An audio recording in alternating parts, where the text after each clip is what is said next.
Hi YouTube, I'm back. I actually wanted to do today's video kind of based off of my last video on tips on how to break the cycle, if it were. I know it's been really difficult for me, so I can't imagine what it's like for other people. And I've done a lot of reading and dealing with myself. I've dealt with two major breakups in my life, so I have a bit of experience with it, with trying to break the cycle, as it were. Um, Break the cycle in terms of getting through a breakup, because at some time of our lives, most of us have experienced a breakup. Of course, breaking up can be really hard and it can be really traumatic. But really, it's dealing with the fallout. Seeing your ex around and having to deal with moving on, which can be even harder than the action of breaking up itself. And of course, everyone feels the pain of a breakup in a different manner. But there are things that I personally have learned from my own experiences, that will help me in the future, and I'm hoping maybe will help other people as well.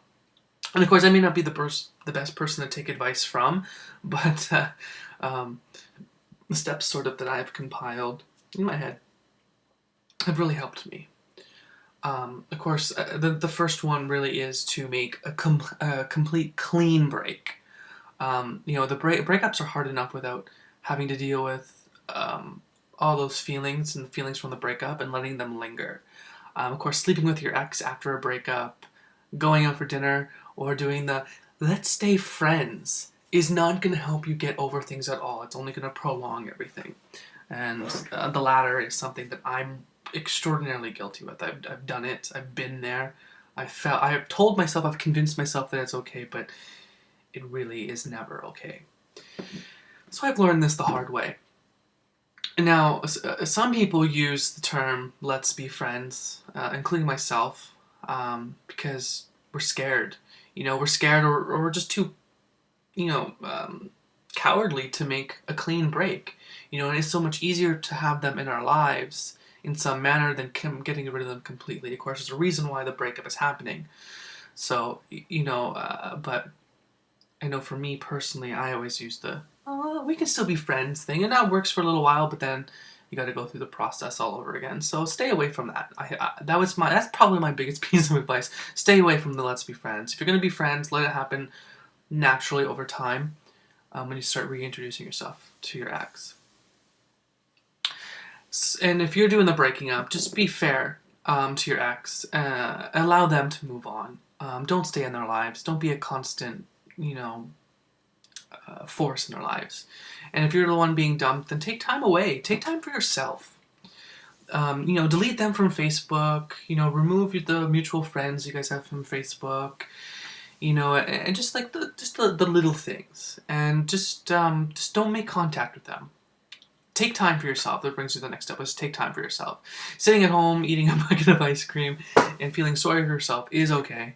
I've done that. I've been there. Hell, sometimes it's even a really good excuse. But that's the problem, is sometimes you can use that as an excuse to be lazy, to be lethargic. And after a while, that's really not going to help you in any degree.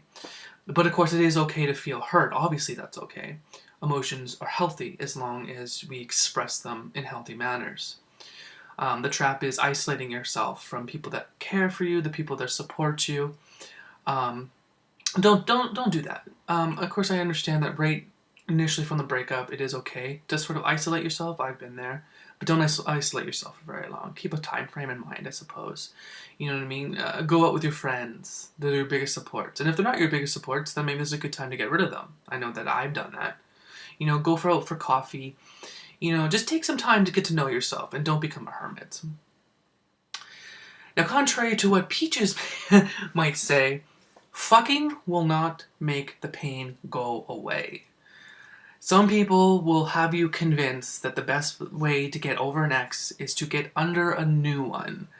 That numbing your feelings by hopping from one bed to another is the right way to go, but it is completely 100% self-destructive and will only make you feel worse in the long run. Hooking up just because you don't want to be alone or to take your mind off the way you're feeling only delays the pain and doesn't get rid of it. Be with friends, but be with friends with your clothes on. And of course, be angry, be sad. That's okay. Deal with your feelings and allow yourself to feel angry or sad or anything else you may feel. Holding it inside and letting it turn inward will only stop you from moving on and eventually poison your future relationships. And not to mention, for me personally, make me act irrationally, impulsively, which is never a good thing. And of course, follow your passions. What makes you happy? You know what I mean? I like to write, I like to go out for coffee. I like to go to movies. I like to go to art galleries. You know what I mean? Like, those are the things that I enjoy doing. Do those things. I know for me personally, I'm now able to do the things that I love to do that my ex didn't really care for, and I always had to make compromises. Well, of course, in a relationship, compromises are healthy. But when you're alone, you don't have to compromise anymore. You can do whatever you want to do. Be on your own. Do that. I think that would be really great. And immersing yourself in the things that you love will only help to rebuild your self-esteem and help break the cycle of feeling alone, of feeling angry, of feeling depressed, of having constant pity parties, of annoying your friends immensely about every little mundane detail of your sad life. If you get to go out there and be yourself, then and be happy with that, you're gonna not necessarily eliminate all those things, but you're going to alleviate them in some way, which is key. Of course, we can't stay away from our exes altogether. I know for me that even when I decided to be friends with my ex, every time I saw him, my heart froze. Because I still had feelings for him. You know what I mean? It doesn't matter. It didn't really matter what the circumstance was, why we broke up or whatever. That's irrelevant. He was still a really big part of my life. 4 years of my life I spent with him. I love him. I always love him. So every time I saw him, and every time I probably will see him for the rest of my life, my heart will probably skip a beat a little bit, or whatever. But it doesn't matter how you're feeling. Just remember that the best way to avoid a hard situation is not to be there at all. I.e., don't be friends with your ex right away. However, I know for me this is not easy because I only moved about 2 blocks away from our old apartment with my ex. He still lives there. I still share friends. I still share family. I still share things with him. You know what I mean? We separate our cats. I miss my other cat. I still have items here of his that he needs back, etc., etc. You know what I mean? So of course it's not always easy to cut them out of your lives completely, but in small doses, I think that that's healthy. And of course, if you see your ex around, or if you hang out in the same places, or if you have mutual friends, where's the potential where you'll both be there at the same time without knowing it, that will happen. But just remember, you can't stop doing what you love, or stop seeing people that you love because of your ex. Once you do that, you give away all your power. And I'm not saying that this is a power dynamic situation, but kind of it is. Don't give away your power. Don't make yourself vulnerable. Of course, you need to let your heart heal, but also be strong and stay true to what you really want from life. And remember that forgiveness is key. In the end, forgiveness will set you free, right?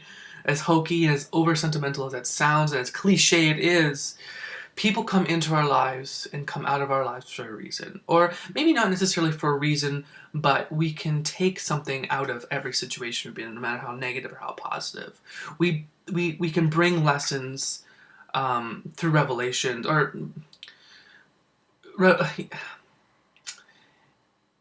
some experiences bring lessons, and some bring revelations, is what I'm trying to say. It may not happen quickly, it may happen really slowly, but forgiveness is something that you have to do for yourself. In order to get whatever lesson or revelation comes out of it, you need to forgive yourself first. Holding on to resentment and anger and all that stuff will only hurt you. It will only create a bile inside you that will forever, not forever, but maybe forever, poison your future relationships and poison yourself, essentially. And of course, we will all be okay. We will all be okay, and I know I will be okay. The breakups are painful. They are messy. But there's so many amazing people out there. And if we're open to the possibility, then the right person will probably just come along. You know, whatever our view on love is, there's always someone out there for us. Um, and you know, yeah, will make us get over our feelings of rejection. And of course, we need to just love ourselves. If we can't have love for ourselves and compassion for ourselves, then how will anyone else? You know what I mean? And if you're anything like me, you need to break the cycle. Just break the cycle of neurosis for me, you know what I mean? If you're anything like me, see a counselor. Read a book on breaking cycles. I read a book on overcoming anxiety as a cognitive behavioral approach. Really taught me a lot about myself just reading that book and trying to get through the cycles and doing these exercises to get through those things. Try new things. I love to write. I like to sing. I don't sing well, but I like it. So I do it. You know, just do anything that could help recover yourself and in return recover the potential for another great love. Or maybe even the great love or whatever that's supposed to mean. Yeah, so that's sort of my blog on, or my rant on sort of breaking the cycle. Again, any comments, questions, etc., I am here. I'm always here. Shoot me a comment, shoot me a text, shoot me whatever. Come to my house. That's cool. I'm always welcome to visitors. Thanks.